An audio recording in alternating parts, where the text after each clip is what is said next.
ওই মাদার চোদের সঙ্গে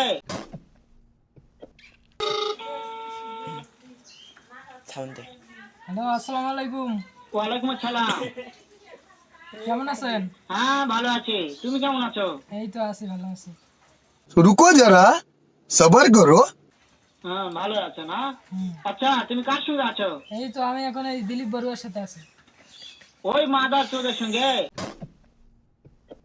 ওই মাদার চোর তো এতই হারামজাদা, ওই শুয়োর বাচ্চা, ওদের লটির বাচ্চা। कैसे कैसे लोग रहते हैं यार। ওই সাহায্যদের বেটা নাগিল দিছে, এতই নাগিল দিছে। ওই হারামজাদার আমি সামনে পাইলে এমন একটা চটকানি মারবো। হ্যাঁ আছে। আমার কথা সব শুনতেছে। ওই সাহায্যদের বেটাকে শুনে শুনে আমি বেশি বলবো। শুয়োরের বাচ্চা, শুয়োরের বাচ্চাকে আমি একটা এমন একটা চটকানি মারবো শালা চুর। তাই নাকি? হ্যাঁ ওই শুয়োরের বাচ্চা আমাকে মারতে চায়? হ্যাঁ হ্যাঁ। শুয়োর বাচ্চাকে আমি দেখা সাক্ষাৎ হলে বলে শুয়োর বাচ্চাকে আমি এমন চটকানি মারবো। মাদার চোদ, আমি থামা, আমি